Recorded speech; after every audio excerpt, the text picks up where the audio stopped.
Ladies and gentlemen, welcome to the third episode of your new favorite internet show, Visioncon Live. I'm your host, Zach Wilson, but you didn't come here to see me today. You came to see the man of the hour. He's an actor and voice actor for such characters as Hayner from Kingdom Hearts 2, Luso Clemens from Final Fantasy Tactics War of the Lions, Hector from Ozzy and Drix, just to name a few.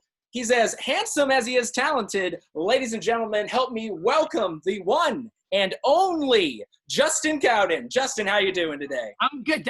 You're got a good future. That's a great lead-in, man. I'm getting chills. Oh my God. Dude. I was telling you before we hit record how much that actually means to me because I've been a fan of yours for years. So when you said you would get on the show, I was thrilled. So thank you so much for joining us for today's episode. My pleasure. My absolute pleasure. Thank you for having me. I'm honored.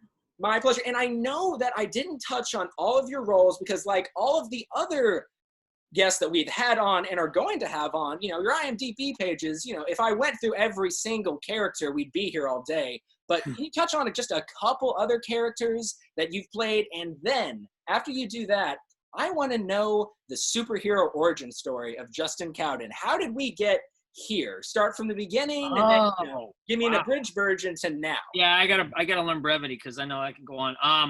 Well, most recently I was Willie on The Walking Dead, the Skybound. It was Telltale, and we recorded two episodes of the final season, and then I get like an email from a friend going, "Oh, it's too bad it went under. Did you get paid?" And I went, "What?"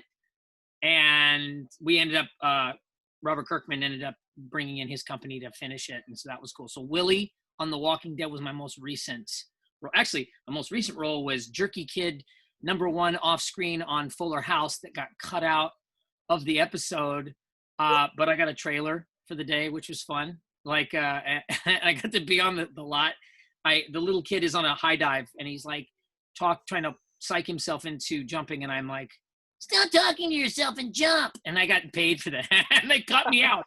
I was like, suckers. Willie, Walking Dead. I did. So Hayner from Kingdom Hearts 2. I did not do part 3. But Zach, who did it instead of me, we became good friends. He's a good dude. Luso, Final Fantasy Tactics, a lot of voice stuff. I did a cartoon a long time ago for Nickelodeon called As Told by Ginger. I was a character. I was her boyfriend on that, the last season, not the whole show. That was Kenny. Kenny was the guy. But a lot of theater. Done some films. I had a short film at Comic-Con 10 years ago, starring my dad. And all these years later, we're now in pre-production to turn it into a feature. And at one point, we had some names interested in it, but I think it's become more personal of a project to me now. So I think we're going to try to go a different route. You're going to see people that are recognizable in it, but I think I think I may be playing the character that my dad played. So, or the son of the character my dad played. So we're trying to have it fun, but it's, you'll hear more about that soon.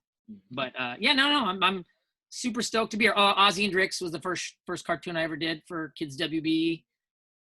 And then there's a lot of my woulda, coulda, shoulda resume, just this close to getting stuff and being beat out by really cool dudes after a while.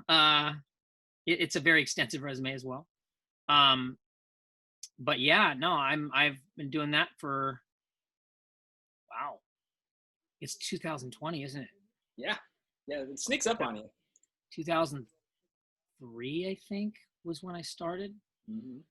So was your love for entertainment, voice acting, kind of... Oh, yeah, you wanted the origin. Yeah, was it out the womb or just, Okay. Yeah, I grew up in a neighborhood in LA, in West LA, called, it was a little tiny city called Culver City. So it's like a little city that has its own government within LA. There are a lot of places like that. And I could walk to what was then MGM, which is now Sony Studios. And in those days, they were filming like Dallas and some of those nighttime dramas.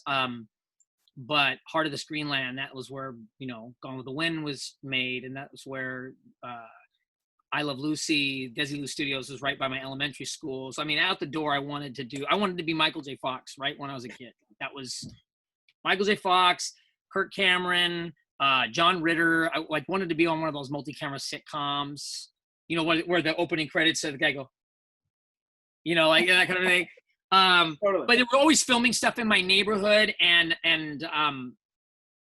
my dad and my mom were always very supportive of that. And so, but they waited until I really, really, really wanted to be in the business. They didn't try to push me as a child actor and like that, even though I wanted to.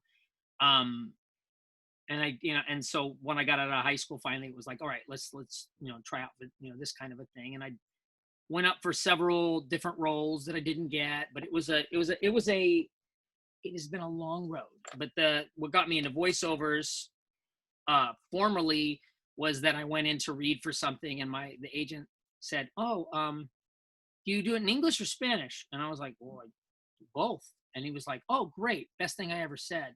And then Ozzy and Drix comes along. They go, "Yeah, we got this guy, this kid. He's Hispanic, but he doesn't have an accent, and he's not, and he doesn't speak Spanish." And I go, "It's a cartoon, okay?" And so I go and I roll up, and there's literally like 10 kids under the age of 10, Latino, you know, Hispanic, you know, whatever the word is now. I don't know what it is now. I'm trying to be proper with it. You know. Anyway, I'm thinking, oh, I'm done. I don't have this job. So I went in there and I said, "Can I do other voices for you guys?" I said, I need a job. And because I figured I was going to get beaten. And then I get the role, and they were like, "Yeah, we were listening. It was between you and this other kid.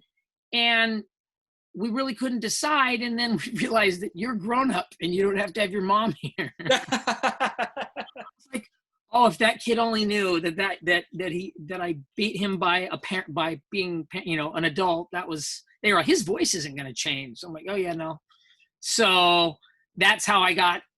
And once I was there, it was like succession of a lot of things that aren't on the resume, things that were either dubs that fall into a gray area with the unions, you know, or projects that, like, remember the old DV-ROM games, like that kind of early to 21st century. I did a game called Elysium. And there was not to be confused with the Matt Damon movie, but it was basically like people get inside big robots and fight, and it was a post-apocalyptic thing. And I played this guy, Paul, which is, again, like a variation of Hayner and Luso, and like the young kid voice, which is funny because I've always wanted to play Robin, and there have literally been like 10 Robins in different forms since I started, and I haven't been able to even read for one of them. I read for Young Batman once. That was it. Was like, "Hello, how are you?" You know, because I can do a really deep voice video games as well. But I've always been to play that part, and it's like the one that's evaded me. But yeah, no, I was a fan of G.I. Joe, all the Transformers since I was a kid. My godson's grandfather was actually the original Cobra Commander and Starscream from the 80s. Really? Yeah. So, oh yeah. And I didn't know that was the story, but there was a guy named Ken Holliday. He was on a show called Matlock, and he was filming when I was walking out of elementary school. And I was in the DARE program, and the cop that was guarding the project, he was the cop that taught DARE. And he says, "You want to meet Mr. Holliday?" And I was like, yeah. I knew him from TV. I knew who, you know. He starts doing the voice of Roadblock from G.I. Joe. And he's like, "I'm Roadblock." And I'm like, whoa, whoa, whoa. And he goes, and he gave me an autograph, and he was telling me all about how he, you know, Cobra Commander's my buddy, and this, and you know, fast forward all these years, and I don't know where he's at today, but that really did spark my interest in wanting to do voiceover stuff as well. And then I've also had a lot of, once I did Ozzy and Drix, you understand, they used to record everybody in a room together, like an ensemble, which was, when you're in a room with the people I'm about to mention, it was like being in detention. People throwing airplanes. It's just, and they stopped. They started separating people. And, you know, one of my favorite, the gal that is responsible for me working primarily is an amazing cast voice actress and director, Jenny McSwain. And she had me in there, and I've done stuff because of her. And she literally finally said, "Oh, I don't have time. I don't have time for detention anymore." She goes, "I have to separate you guys. We record everybody separately and splice it together later." But Jim Cummings, Mr. Winnie the Pooh, was who I look to. I haven't seen him in quite a few years, but I look to him very much like a mentor. Rob Paulson is one of my buddies, and I adore him for just who he is and his talent. And he took me under his wing right away. It was like, wait, were you Pinky from Pinky and the Brain? He's like, oh, it was. And he does the voice. And I'm like, Pat Fraley, who's done every voice you can think of in the book over the years. You'd be like, oh my gosh, that guy on Scooby-Doo that gets knocked out by the ghost, just Phil Lamar, Jeff Bennett. I mean, you got Samurai Jack, you've got, Johnny Bravo. There's literally all these people in the same room. Alana Ubach. I could never have asked for a better first-time experience. And I know I'm missing somebody else here.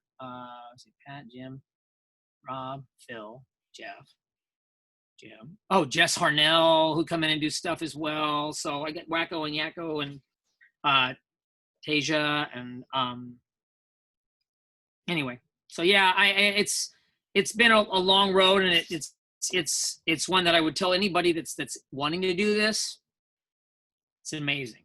If you can't see yourself doing anything else, you should be doing it, but know that you're going to pay for it in a lot of things. There's a lot of things in your life that are going to be either delayed or different. And there's a lot of heartache too, but I wouldn't change it for the world. So rejection's kind of the name of the game, especially when you're starting out. Were there any particular ones that kind of hit you harder than most? And on that note, what would you kind of recommend for anyone watching? This is kind of jumping off of a question that I'm going to ask you later, but just as like a little bit of a preview, kind of for people that are starting out with voice acting, either watching now or watching later during the recorded version, that want to get into voice acting, kind of how do you deal with all that rejection? It's funny, we're human. So, I mean, I could think you just got to let it brush off. There's so many things that have been told to me over the years. You can watch all kinds of motivational speakers. You can, which I recommend. I recommend also looking up those stories of the people that wanted to quit and they did one more time and they made it. And you need to constantly pump yourself up with those Rocky stories, Rudy, Rocky, like that kind of stuff, because, if you want it, it will happen. It just doesn't. It's not a matter of if, it's a matter of when, if you know you're not going to give up. At that point, when you just keep doing it, at some point it might become routine. And that's when you've kind of just gotten a zone. But you can't think of every job as, I have to get it. I have to get it. The rest of my life depends on this. Mm-hmm. No, you got to pretend like you already have the job and pretend like you're getting to perform.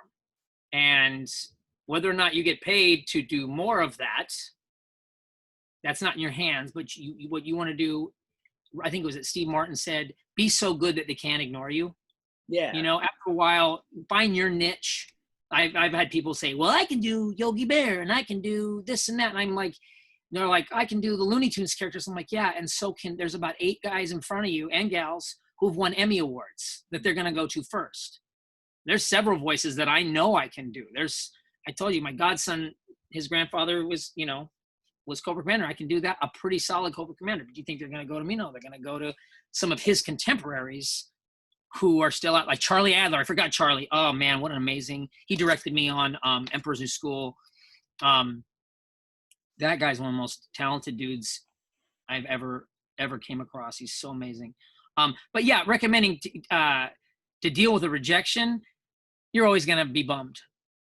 In fact, sometimes the auditions that come in that you really, really like, I want this one. I want this one.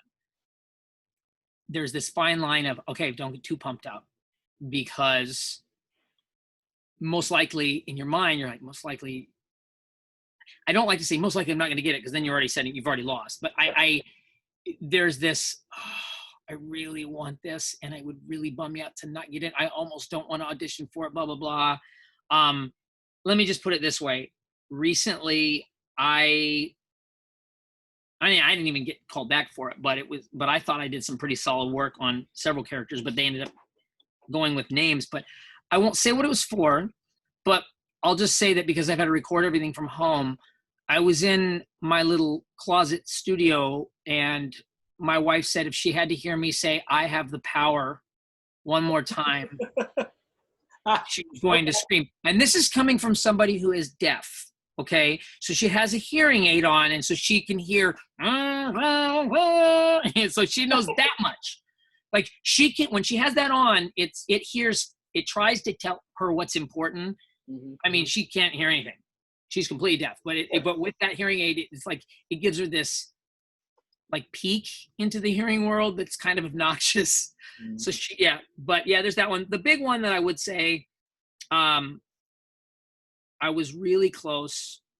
It was between me and one other guy for Spider-Man. And I won't say which version. It wasn't, well, I can tell you it wasn't the one recently. It wasn't Drake Bell or anything like that. It was probably 10 years ago. And I knew the director because he was directing me on something else. And I read for Venom. And I had this whole Venom Eddie Brock thing down. And he said, no, I'm going to have you back in for Spider-Man. I'm like, really? And it got all the way to the last recording thing. And that morning, I'm not going to say that's why they didn't pick me. Sure. But the morning of, it was like, there was just a little something there. Yeah. Yeah. And so I would recommend anybody who wants to get into this, it is not something that you can do just to make some extra cash. That's Rob Paulson would say, yeah, get a paper out, like that kind of a thing. Because like I've had people come to me, oh yeah, man, I want to talk to you. I mean, you're getting the voiceovers, huh? Like it's just something any monkey can do. Like, no, I mean, most of the voice actors I know are really good singers, and they've been trained singers. And training your voice, it's just as important. Training your voice, whether you can carry a tune or not, is still kind of the same realm. You should still have the kind of warm-ups there. I mean, some people just do it. Some people just fall and do it. But because I was already a singer, it helped with that. And so I'll do the same kind of warm-ups I would if I was singing.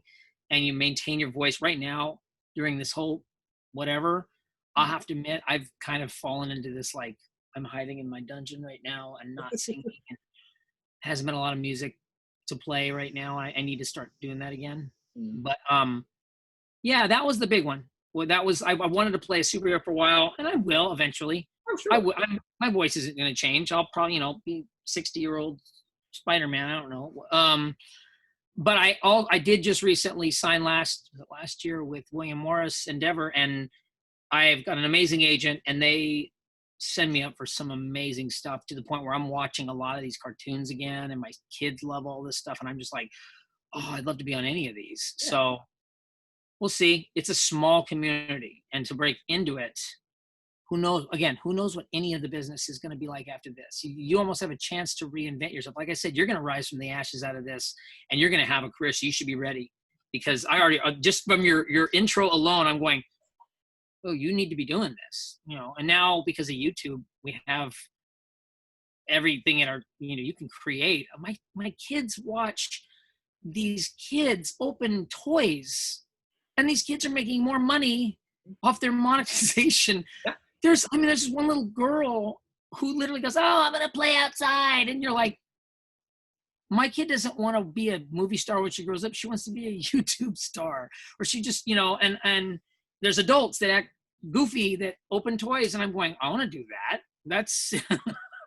I mean, it's definitely the digital renaissance where, like, everything that we may have wanted to do growing up that, either, adults just said, no, you're not going to be able to make a living off of that. Now we can. And especially you can check yeah, exactly. Jokes that we made fun of. I didn't make fun of, but, like, again, the idea of putting money and effort into anything you didn't own the rights to in around 2000, 2001, pre-digital cameras are now looking just like film.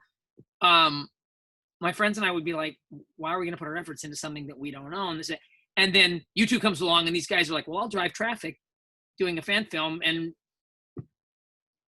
yeah, the guy that was one of our contemporaries, so I won't say his name, but he's incredibly famous, well-known at all the conventions, and makes tons of projects, and they look amazing, and has gotten deals with big comic companies and stuff. And I go, wow.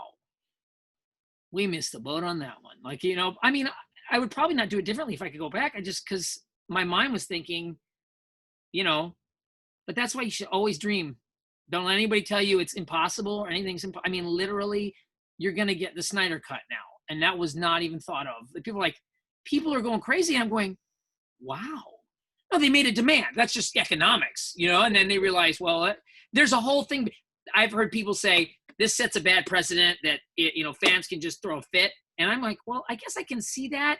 But the other side of me sitting there thinking, let the guy present you whether or not that was finished and sitting in a vault.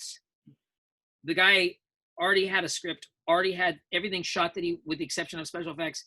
Let him present what, because a tragedy came along. That's a special, and they know they can make money off of it. Well, that's the ultimate. Though I am excited for the Snyder Cut. I know we're kind of getting a little bit off base here. Oh, I know, yeah. I'm just excited for, just the fact that, you Marvel nerds can finally see how a real superhero movie's filmed. Oh my gosh, it's so funny is like I'm by company. I like, both Marvel, I like DC, I like Top Cow, I like Dark Horse, I like all of it. I actually, most of my DC stuff I read on my DC Universe app because on my iPad because I can get all of that. They have that, let you read tons of stuff. I'm like, oh, but I do support my comic book shops. So when I go to the shops, I have my guy give me all this new stuff that I know is either one shots. Like I'm reading something called Paper Girls. I love Paper Girls.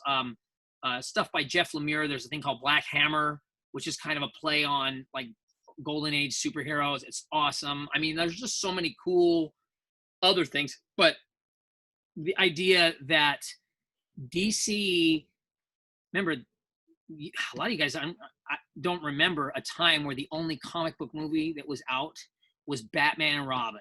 Mm-hmm. Okay. Now, some people can look at that movie with funny nostalgia and go, this is so bad, it's funny.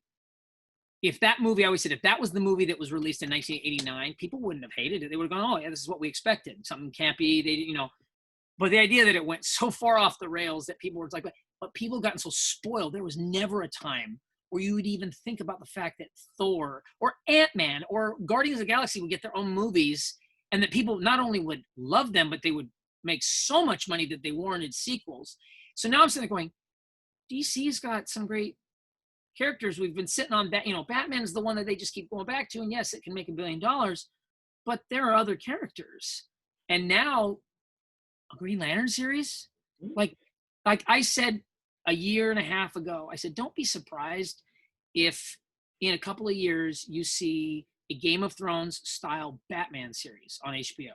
And people are like, no. And I'm going, and now they're saying, it's just rumor, they're saying that Ben Affleck's going to do the one that he was going to do. Mm-hmm. I'm like, you know what? Joaquin Phoenix is the Joker in his own world, while Jared Leto is in this other world. I mean, why can't Ben Affleck be the Justice League Snyder cut Batman and Robert Pattinson over here? Why not? Yeah. It's just more DC. It's like, fine, if you're going to go the route of multiverse, fine. My daughter and I are watching Stargirl right now, and I'm loving it. Like, it's feel good. It's fun. I like Titans as well. Like a lot of that. I mean, the idea that that's the closest I've gotten to seeing, Robin in a while, done pretty right, and then transferring to be Nightwing and all. Oh, just I love all. I'm a big DC guy too. I mean, I love Batman was my guy. Green Lantern. I love Henry Cavill as Superman. I hope he gets another shot to do more. Oh, yeah, I actually love Brandon Routh, and I was really happy to see him do that Crisis as the Crisis older in Infinite World. He's a great guy. Like there was nothing wrong with him as Superman in his movie. His movie was just a little, I don't know. It wasn't awful or anything like that. He was good. I just think he needed another shot. I'm glad they gave him that. But anyway, off topic. I'm sorry. I'd love to do something like that. I would love to do something in those realms of even one of those, how DC has all of those animated.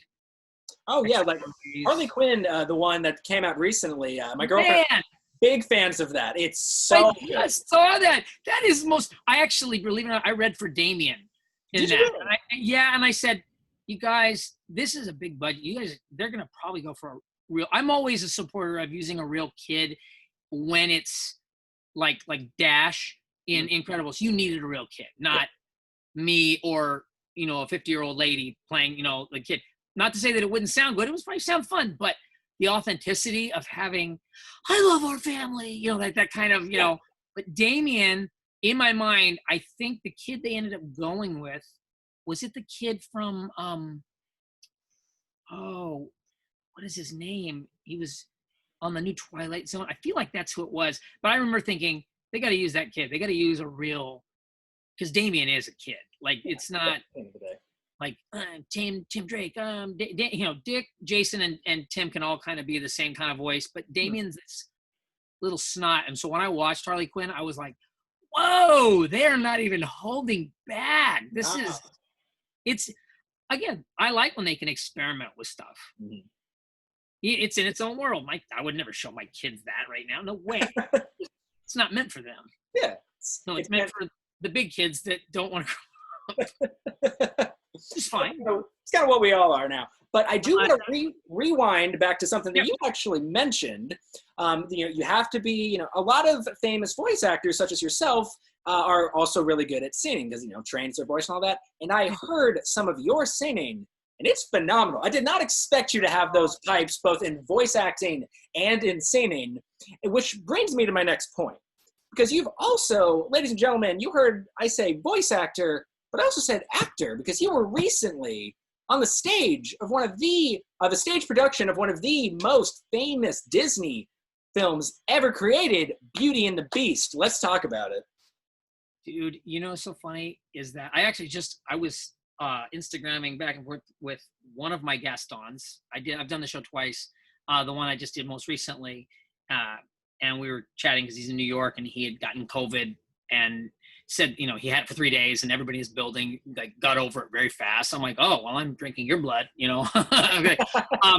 But I was thinking about that because that was one of my favorite. It was my favorite musical when I got out of high school. They'd done it on Broadway, and then they brought it out to LA, and they had it in LA for 2 years or something like that. And I remember going and saving my money and seeing the show 4 different times because I just loved it. I'm absolutely adored it. And it was so funny. Fast forward all these years later, I've gotten to work with so many people that were in that production at one point. And then when I wanted to do the show because I'm not 6'4". Half the roles that my voice is right for, I don't get to play. So musical theater has always been kind of a difficult line. I've been up to play Frankie Valli a few times. That took like 1.5 to 2 years of training. And, I've gotten real close so many times. That was one of those woulda, coulda, shouldas that I never quite got. Became the bane of my audition existence. You want to talk about rejection. But all the other roles that are more baritone-y, I mean, I'm a tenor, but it like baritone, like my range is pretty wide. And which I would not be there. I'm going to plug her right now. Mary Jo Dupre, voice coach to Bon Jovi, was mentioned in his Hall of Fame speech. She's incredible. She's one of the reasons I have even been able to get anywhere with my voice is because of her. She's, amazing. And I cannot not mention a man named Bob Garrett who got me on the path to wanting to try out for all this stuff. But Beauty and the Beast, anyway, I go off on 10. Alas, I digress. I didn't want to do the show because I knew height-wise I would end up being like LeFou. And for some reason, it was always like, my voice was always Lancelot or Gaston or something like that. But because of my height, people would look at me and go, you'd be good at the dumb guy on the donkey that's next to the really cool guy. So I was like, I was like, I don't want to do that. Like, you'd be good Sancho in blah, blah, blah, because you're shorter. And it was like, you'd be the dumb, my favorite musical when I was a little kid was Music Man. And I was like, Robert Preston, I want to be, Harold Hill one day. You'd be good as Marcellus Wallace. You'd be Buddy Hackett. I'm like, really? I'm the short, fat guy? Like, that was just... So finally, I was like, whatever. And I went in for Beauty and the Beast. And they had me up for Lumiere, which I was like, all right, that's fine. I love that. That's a cool role. And then they go, all right, we're going to call you back for Cogsworth. And I'm like, okay, fine, whatever. So I go back and I'm reading the lines and they go, we're not really feeling, would you read for LeFou? And I go, yeah, you want me to do it now? Producer goes, what do you mean? You don't need to look at it? I go, this was my favorite musical when I was 19 years old. I said, hit it. I knew gosh, it disturbed me to see you, Gaston. I mean, I knew the whole song, and so I end up getting called back. I do it. I get it. And then they tell me, oh, yeah, you and Susan Egan. And I went, what? You didn't know? I was like, no. It's like, yeah, Susan Egan's going to do Belle again. And I'm like, you're lying. And of course, man, behind the scenes, the shade that gets thrown, it's like, oh man, they were like ripping and, you know, people just talk garbage and stuff. And she's not young enough to be, it's like, you know what? She's a star. I don't care. Like, whatever. And didn't miss a beat. Like the first rehearsal, she was there and she goes, "Little town is a," I'm going, I'm in tears. Oh, she's phenomenal. I will go to hell and back for her. She's amazing. And that show was actually directed by her LA replacement, Yvette Lawrence, who's also incredible as Belle. So I got to work with them. And then a year later, I was doing Singing in the Rain, and I got to share a dressing room with Mr. Jamie Torcellini, who also played LeFou in the LA cast. And I'm like, oh my gosh, this is blowing my mind. So I'm getting to meet all these people that I work, you know, over the years. And so then I did it again. I realized, you know what? I have kids now. I'm married. I don't care about being the guy on the donkey. It's fun. And so comedically, it was a fun role. You get beat up quite a bit.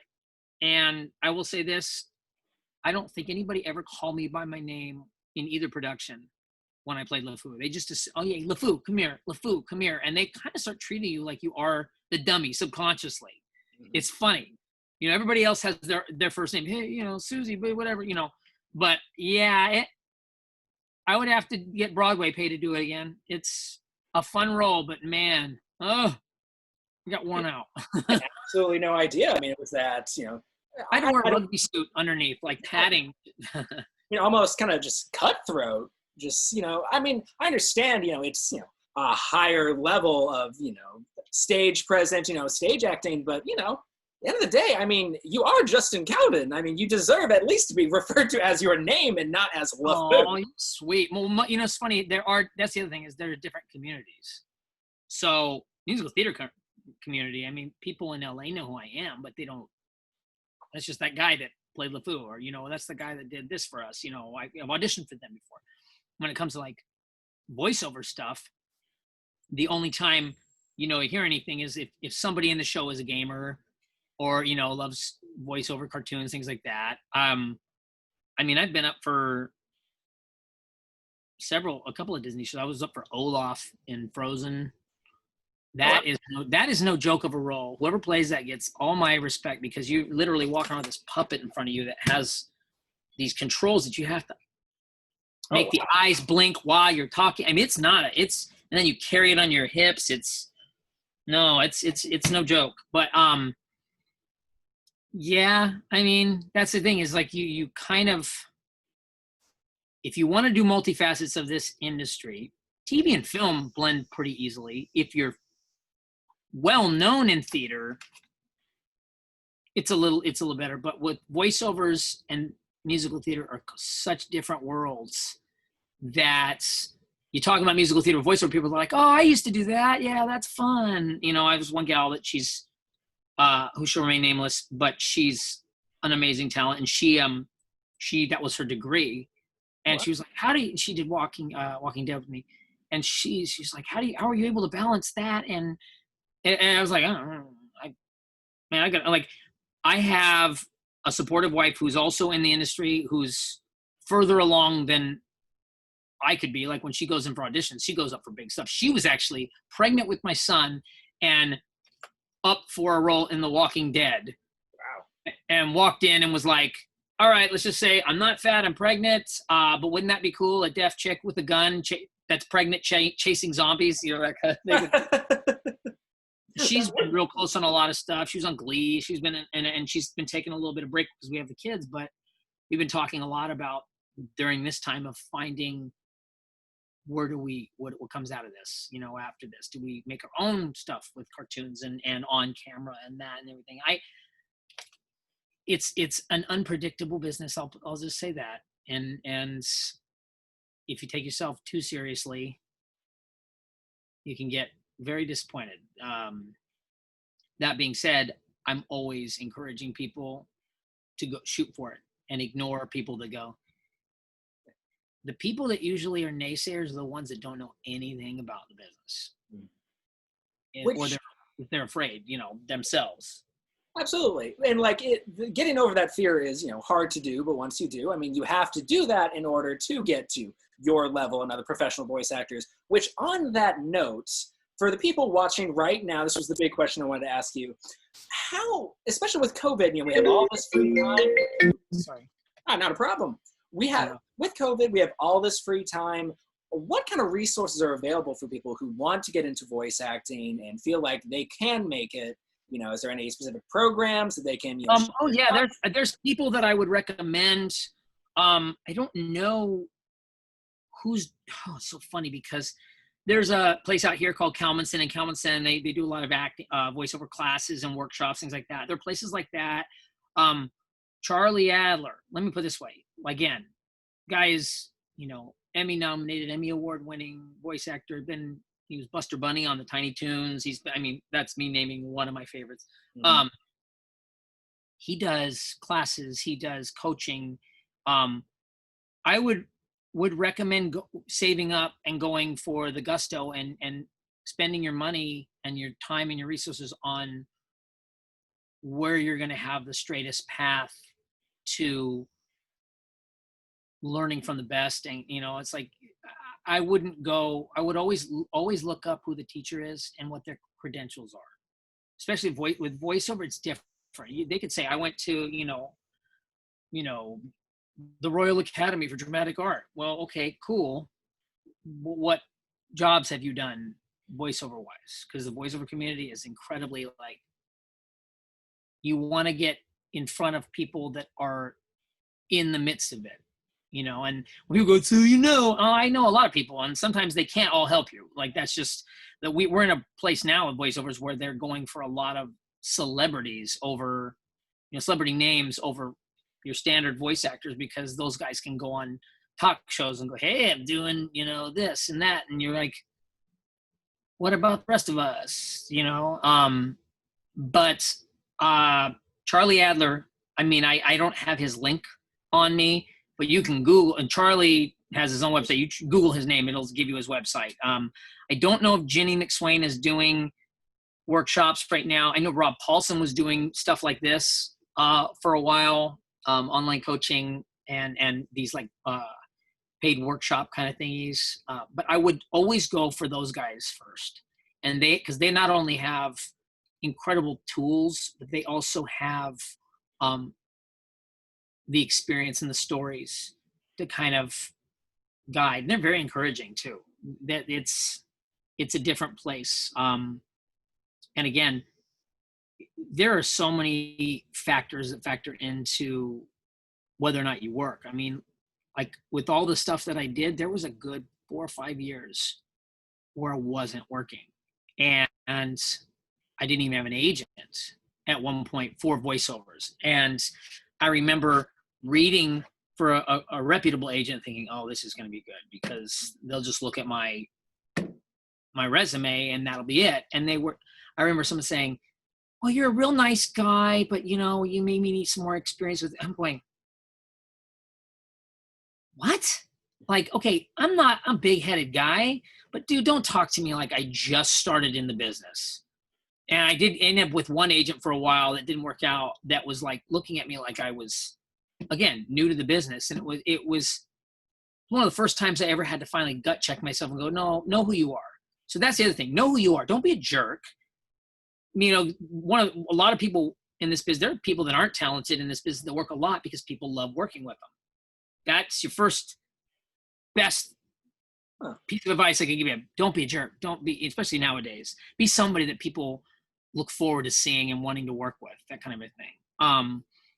But I'm going off on such a tangent, but yeah, no, go for the people that have worked. But anyway, I was very fortunate that Jack Fletcher, another person who is responsible for me working a lot. He's one of the reasons I did Luso from Final Fantasy Tactics. He calls me because he loves the boy voice. The joke is usually, my niche is, if you're not going to use a real kid and you're not going to use a grown-up woman, to play the, and you really want to use a guy, then I'm your guy. I got real close to being Tails in the Sonic the Hedgehog, not the movie, but one of the cartoons. At one point, and Jack said to me, "I'm pretty sure if they go with a guy, that it's going to be you." And they went with a woman, so it was fine. But funny story, I was actually replaced by Melanie Griffith in a cartoon movie that I think made it to the $99 rack at Walmart in the Midwest. But I still got paid. Yes. No, but yeah, Jack was amazing. He's the one that got me into out of nowhere. He goes, "Hey, couldn't find you. Got this part for you. Let me show you the script." I walk in, it's Walking Dead. And then I said, "Well, I need a new agent." And he goes, "Check out this guy over at William Morris." And then I call my manager. My manager goes, "Hold on, let me make a call." And he goes, we have several of the same clients. Yay. And so that was amazing. So I was very lucky there. But there can be feast and famine. There's times where online you go, well, do I go on Fiverr and offer to do people's answering machines, voice message? Sure. Dating myself. I don't know. I don't know what I really went off on a tangent here. Honest to God, I was thinking, like, while you were talking, so grateful because, I'm not going to name any names. I've been very grateful to be blessed with the opportunity to interview so many celebrities. But I will say that some of them are easier to get to talk than others. And there are a couple I've had to, kind of just drag, stuff out of. So it is very refreshing to have someone that I don't necessarily have to do that. So if anything, there are folks you meet in real life and you go, oh, you're the other side of the creator's spectrum. Like you're the one that when you come on camera, they're alive and sure. The other guys that are like, look at me, I do improv. Well, which is all fine. It takes all sorts of people. Oh yeah, 100%. Yeah, but it's just hard when you're doing interviews. You're like, yeah. There's no that awkward pause. So I do appreciate that. So right now, though, we're about to go into viewers' comments and questions. But before that, we're in the plug zone, ladies and gentlemen. So, Justin Cowden, now is your chance to plug anything you'd like, be it future projects, how people can follow you on social media, anything like that. Go ahead and pitch that. And while you do that, ladies and gentlemen, go ahead and put your questions, comments, suggestions, whatever, in the comments in the chat. Justin, plug zone. It's so funny. Everything is, I'm right now, you can find me on Instagram. Oh my Lord, my handle. You know my handle, right, Zach? Yeah. Your Twitter and Instagram are actually in the chat right now, pinned. Okay, great. So my Twitter and Instagram is usually the best way. I'm really trying to build my Instagram. Just there's so many different communities. I'm also part of the diabetic community, type 1 diabetes. So I do a lot of interviews for that as well, and artists with type 1. I'm not plugging any of that right now. All my stuff is in development. I have a film. Just be on the lookout for it. I'm always available to do these kinds of things. I love these kinds of things. But more will be announced soon. So stay tuned on Twitter but most likely Instagram. And if you can find my Facebook actor page, go ahead and follow it. I'm always down for a follow. I haven't been posting a lot. It's been really, obviously, the zombie apocalypse has kind of at times gotten to me. But so plug wise, I'm just going to say, look at the Instagram, keep an eye out, because I've got some stuff that is across the board that I want to plug soon. All right. Well, that was the plug zone, ladies and gentlemen. So we are on the final segment, viewers, questions, and comments. So give me one sec to scroll the way up. Okay. Aaron wrote in and said that he's inspired by your involvement in Kingdom Hearts. What was your favorite Disney movie? Was it Beauty and the Beast, or do you have a couple that are just near and dear to you? Oh, wow. Okay. Favorite Disney movie. I love talking about Kingdom Hearts just because I think it's the way it was put together, so beautiful. There would be a succession of, there was when Little Mermaid, and when it was like Little Mermaid, Beauty and the Beast, Aladdin, Lion King, there was that big renaissance in the 90s. I loved that whole everything from there on. But when I was a kid, obviously Peter Pan, the original Peter Pan was just wonderful. It was one of my favorites. I loved a lot of that era of Disney, the Wonderful World of Disney. I loved the old Zorro show that they used to do on the wonderful Out of the night when the full moon is bright comes a horseman known as Zorro. I love that. But favorite Disney movie, yeah, it would definitely, it's I can't pick one. There's always that. Once I see the na na na na na, now they have that really cool animatic with the train and the river and the castle. You're like, oh, okay, yeah. Fox and the Hound, the old Robin Hood with the animals. Yeah. That one was really, I love that one. That was really fun. My wife turned me on to Hunchback, which never saw originally, and then I had been up to play Quasimodo in a couple of different productions of it, and I was like, oh, this is amazing. And I was always a fan of the guy who did the voice, Tom Holtz, who was in Amadeus, the movie Amadeus, and he was in Parenthood, and he was one of the producers on Spring Awakening. Oh, okay. Yeah, the original. Anyway, yeah. So yeah, that era was kind of fun with the Robin Hood. I want to say that's like mid '60s. It's something. I mean, it was way before my time. I know that, but mine too.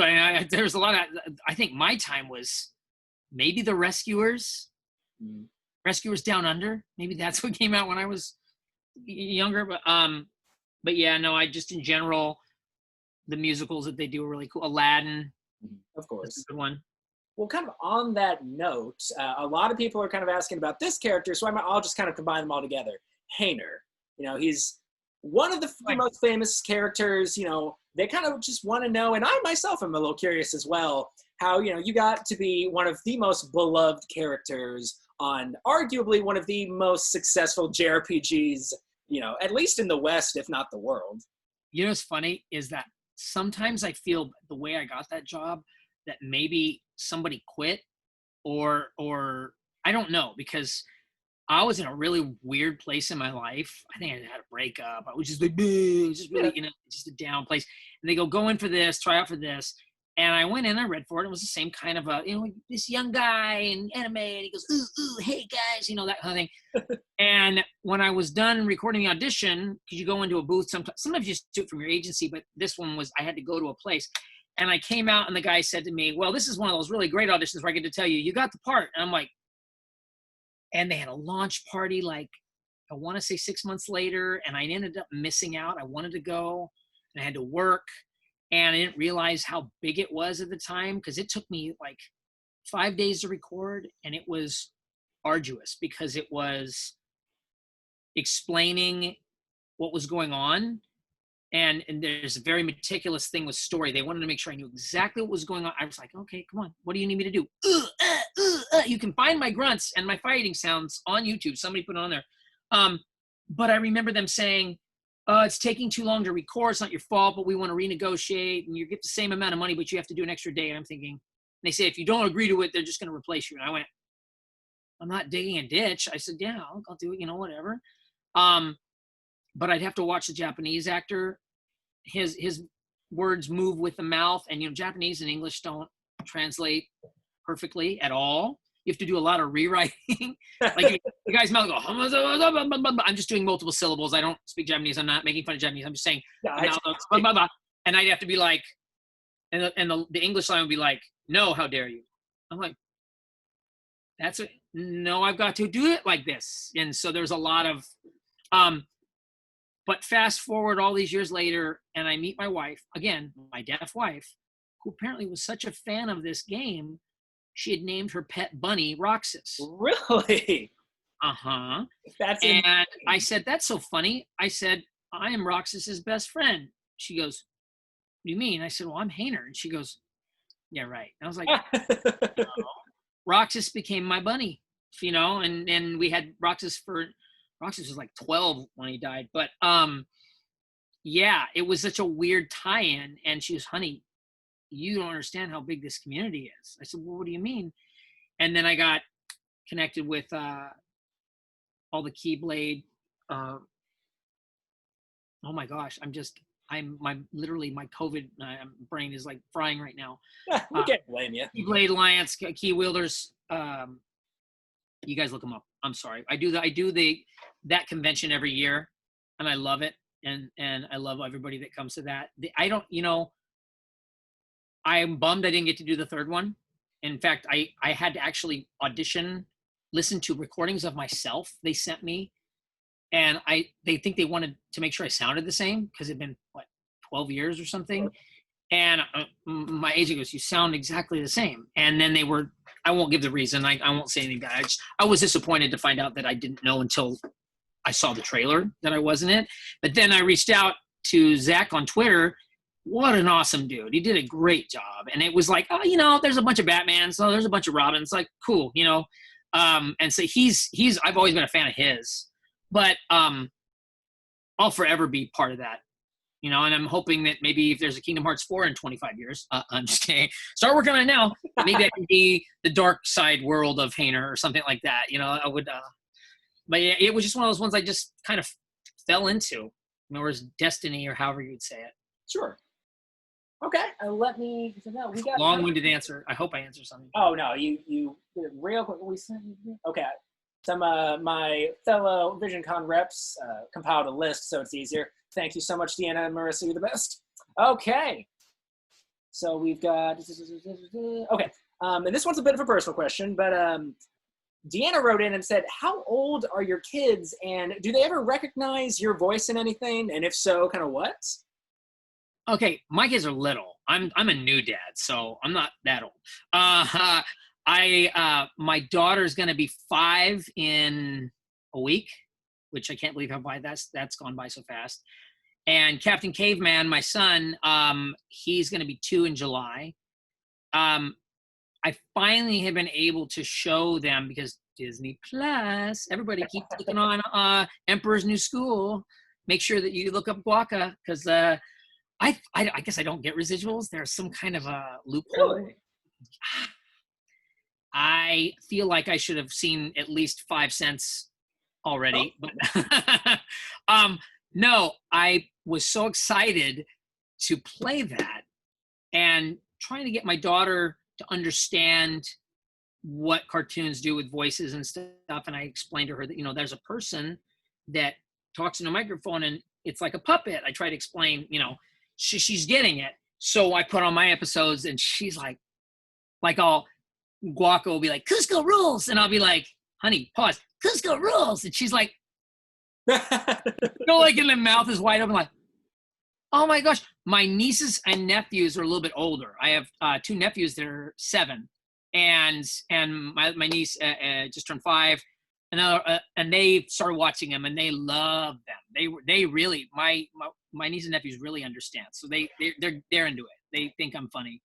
So that's kind of fun. I'm hoping that I'll be able to do some more stuff that they watch, because I did Ozzy and Drix, and for a big chunk of time, a lot of people, the kids in certain age ranges, hadn't heard of it, or they were too young.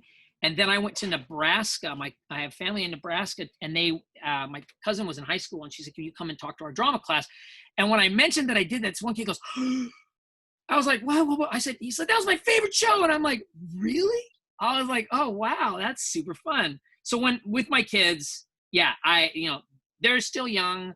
My daughter's starting to understand, and she digs it. She wants to hear more. We watch a lot of cartoons together as well. And she'll, "Dad, is that you? Or is that you? Is that guy you?" And I'm like, "No, but I wish it was." She said something recently. I said, "Lainey, this is Robin." It was somebody doing Robin. I go, "Dad could do that voice, right?" And I would repeat it, and she goes, "That doesn't sound like him." Yeah, she's critic. Everybody's a critic. Just as brutal as all young kids are. All right, we got time for one final question, and this one I really like, so I think this is the perfect one to end off on. Marissa wrote in and wanted to know what was your best piece of advice to push through for those that kind of have self-doubt about, starting this dream, or really any dream. Kind of what things do you kind of tell yourself, to get through that, and just any advice at all? Okay, 2 things, and I'm going to use what's worked for me. Mm-hmm. I'm going to get emotional. This is funny. There's a movie with Sean Ashton called Rudy. I recommend everybody see it. Mm-hmm. About a guy that literally underdog, never, like, he had a dream and he kept pushing and he just kept rejection, rejection, rejection, rejection, rejection, rejection. Finally, when they let him get not only into uniform, when they finally let him onto the field and the music builds and he gets the tackle, which is real, by the way. Go look up the documentary. People are saying it's not real. No, you can see the footage of him actually doing it. And they did carry him off. And I had a coach that played with him and said it didn't happen. I'm like, oh, those are the people you want to ignore. Anyway, when they pick him up and the music crescendos and Jon Favreau goes, "Who's the wild man now?" And I was just like, I get emotional every time. My heart just breaks, like, yes, yes, yes, yes. Like that's it. It makes me push another day. And I remember, okay, 3 stories. James Caviezel, who played, I was like, Jesus, saw him outside a CPK, and we were talking, and I just walked up to him. I said, "Hey, I just love your work." And fast forward, he was like, "Well, who are you? What do you do?" And he said to me, he said, "Work your technical craft, but you got to feed it from here. If you believe in that, you got to feed there and here." And I was like, wow, you just kept me in this business another week. It was one of those, always look for the encouraging folks. I'm not saying people that blow sunshine, but look for the encouragement. And the final one I'll give you is, I heard an anecdote from Michael Crawford, who many of you youngins in music who like musical theater will be like, "Who's that guy?" Because you're all into Ramin Karimloo. But he was the original Phantom of the Opera. And he got up and he said, "The first musical I ever saw was West Side Story." And he said, "When I came out of that, I knew what I wanted to be." He said, I wanted to be a jet. He said, "That's all I wanted to be. I wanted to be a jet. And I ended up a phantom." And that one always got me, because it was like, you think the dreams that you have for yourself sometimes aren't as big as what you deserve. So just keep pushing. Find those things. You could be identifying with somebody completely different, somebody from a different walk of life than I just mentioned, but find those things. I don't care if you have to watch Karate Kid at the end of I'm bringing up stuff that worked for me. Whatever it is, find it and keep playing it in your head, and remind yourself daily why you're doing it. Because you're going to find sometimes where you get so caught up in trying to make a living that you forget why you were trying to make that living. Like, I got lost in, well, I got to pay my bills because I got to work this job while I'm trying to audition for this, and I forgot what it was that I was working for. Don't forget what you're working for, and perform for yourself. Who cares? But keep making your art. I don't care what it looks like. If it means something to you, then it's going to take you farther. That's what it is. The world moves aside for the person who knows where they're going. Man, you said you were going to get emotional. I got emotional. Really, I've been like lately on anything. You just like the guy's making cookies on the cookie channel. But no, I've always loved being able to come on these kinds of things, because that's the other thing I love. I love pumping people up as well. So however I can help people, I know life is hard, but I get people hitting me up from, all over the world. I've had people from Iceland, people from England, "Hey, what do you think about this?" And I'm like, whatever I can direct you. I mean, I don't know what your connections are, here and there, but I can always encourage you and tell you, just ignore the bad stuff. Okay, I got somebody who gave me some inspiration. I didn't even know she was a big star until later, but Rosanna Pansino, who does Nerdy Nummies, she came to my old job. She was a client. I didn't know who she was. I didn't know how awesome her show was.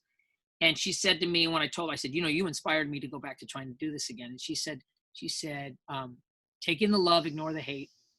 Just feed the love, ignore the hate." You're going to see people in line. I had people, I did like an interview on Clever TV once, and I made the mistake of going on like YouTube, look at the comments, and the stuff people were saying was so mean. I was like, ugh. My buddy's like, "You don't go on that. Like, that's, oh, good Lord." Like, it just, some of the stuff was ridiculous. It's to the point where I almost thought, oh, this is like Stan's dad on South Park. He like sits there with his wine and writes mean things just because he's a troll, like purposely. I didn't know what that was.